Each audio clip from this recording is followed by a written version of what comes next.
자, 오늘의 시사평론 대한민국의 시사레이더 리얼파트너스의 이승기 변호사 오셨습니다. 어서 오십시오. 예, 안녕하세요. 예.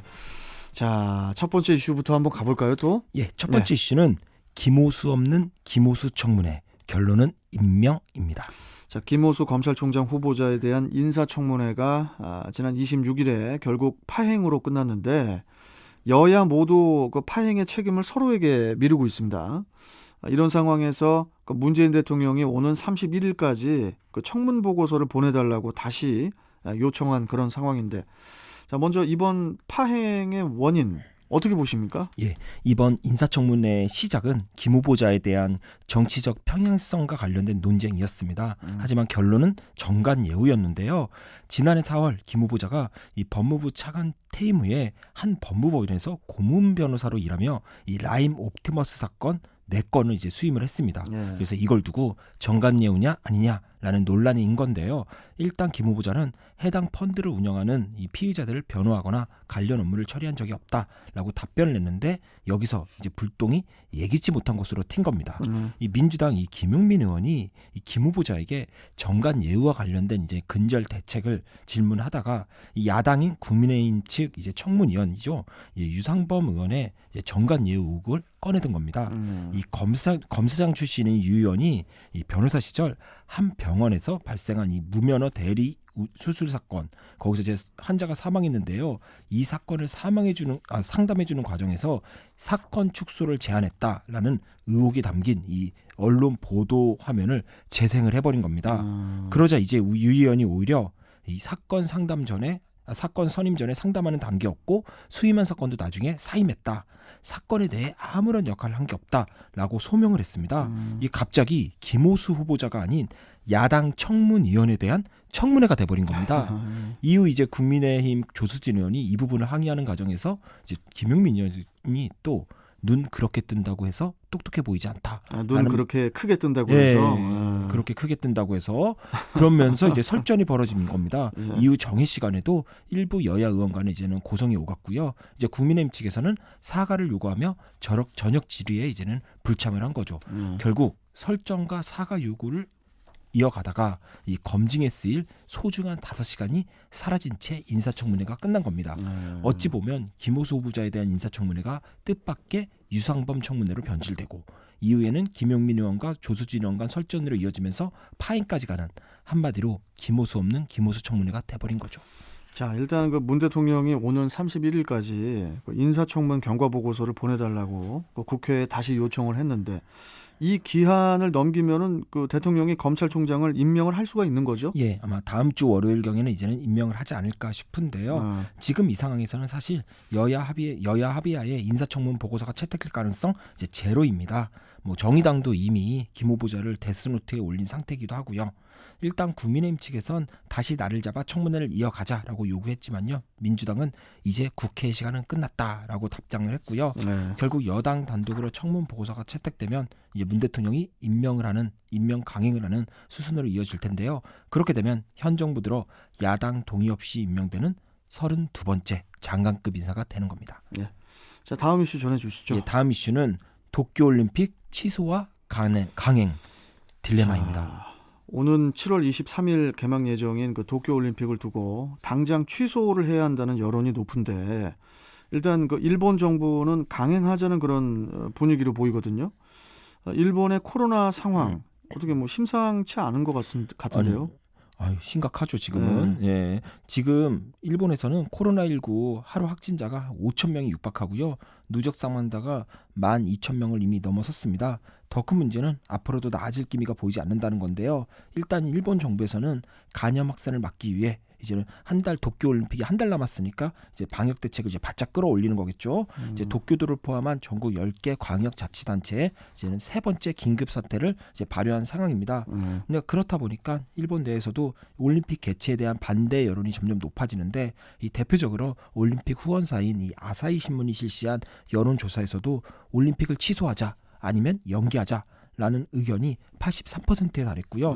아사히 신문 스스로도 아예 올림픽 중지 결정을 총리에게 촉구한다라고 해서 이런 제목의 사설을 지난 26일자 신문에서 또 실기도 했습니다.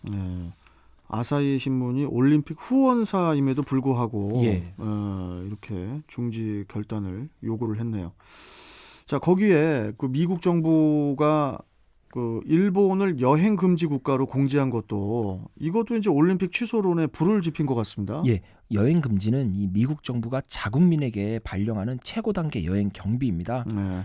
경보입니다.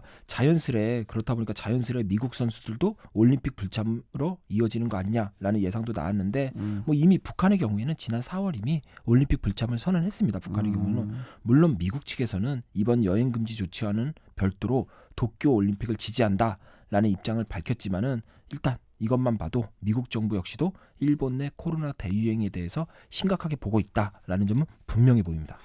자, 그런데 일본 정부도 그렇고 심지어 국제올림픽위원회죠. IOC 역시 올림픽 개최를 강행하겠다는 그런 입장으로 보이는데 그 이유가 뭘까요? 예, 사실 이 올림픽을 취소할 수 있는 권한은 오롯이 IOC에 있습니다. 이 개최국인 일본에는 그런 권한이 아예 없습니다. 그래요. 물론 개최국이 대회 취소를 요청할 수는 있습니다. 하지만 이 경우에도 IOC는 이 개최국에게 이제는 손해배상을 청구할 수가 있는 거죠.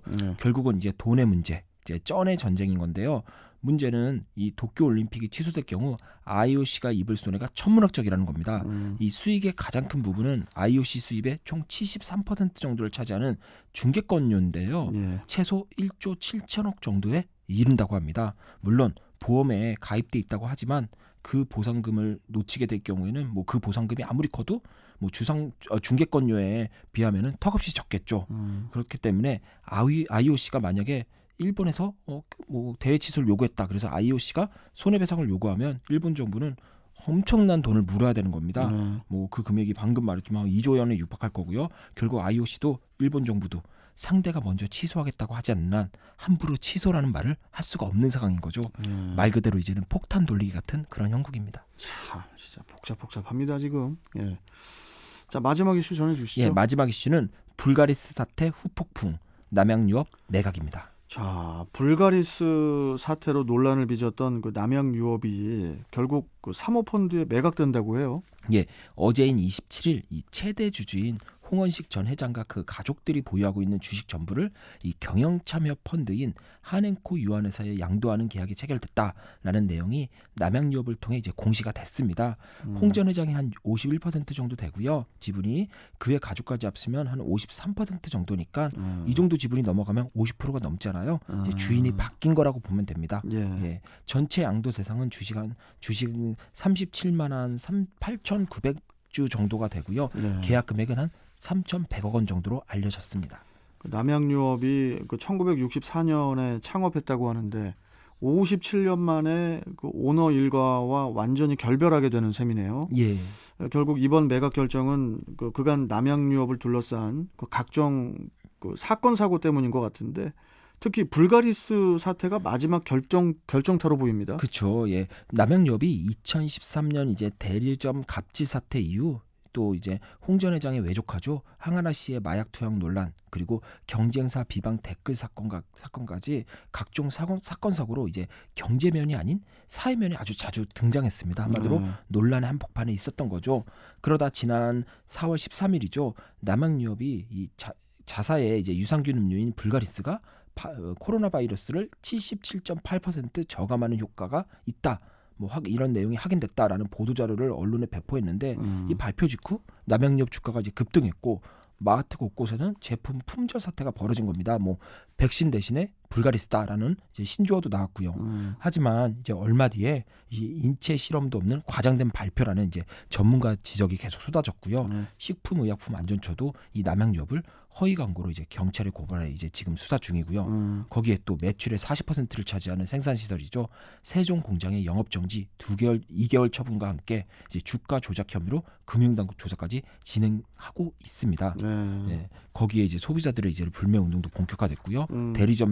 대리점주들 역시도 단체 행동에 나설 조짐을 보이자 결국 홍 전 회장이 결국에는 지난 4월 초유의 대국민 사과와 함께 회장직을 사퇴하면서 자식에게 경영권을 물려주지 않겠다라는 라는 점을 밝혔습니다. 네. 하지만 남양유업의 근본적인 가장 큰 문제는 이 소비재 사업을 하고 있음에도 기업 이미지가 너무 최악이 돼버린 겁니다. 네. 당장 매출만 봐도 2015년부터 2018년까지 한 매출이 한 1조 한 2천억 원 정도가 됐는데 예, 예. 지난 2020년 매출이 한 9,400억 정도입니다. 근데 이 수준이 2008년과 비슷합니다. 예. 결국 역성장을 했다라고 보면 되는데요. 결국 장사가 되지 않으면 아예 새 주인에게 가게를 넘기잖아요. 예. 그것처럼 오너 일가의 지배 구조가 바뀌지 않는 한 남양유업이 겪고 있는 현재의 위기를 극복하기 어렵다라는 판단을 한 것으로 보이는데요. 아마 홍 전 회장 뭐 이 부분 감안을 했지만 결국 이 사건 보면은 기업이 사회적 물의로 인해 매각되는 초유의 상황이거든요. 앞으로 이 부분은 다른 기업들에게도 영향을 미치는데 그만큼 기업의 사회적 책임 그리고 윤리 경영이 앞으로는 더욱 중요해질 것으로 보입니다. 네. 저는 이상하게 뭐 남양유업이 뭐 매각되든 뭐 어떻게 되든 이 코로나 때문에 이 소상공인하고 자영업 걱정이 더 큰 것 같아요 지금. 예, 그렇죠. 아무튼 뭐 매각이 뭐 잘 좀 됐으면 좋겠습니다. 여하튼 이 기업이 사회적 무리로 인해서 매각이 되는 그런 상황이 벌어진 거죠, 그냥. 그렇죠. 이제 앞으로도 이제 이런 사례가 쭉 이어질 것으로 보입니다. 알겠습니다. 자, 오늘 말씀 잘 들었습니다. 월요일에 뵐게요. 고맙습니다. 예, 감사합니다. 자, 시사평론가 리얼 파트너스의 이승기 변호사와 함께했고요.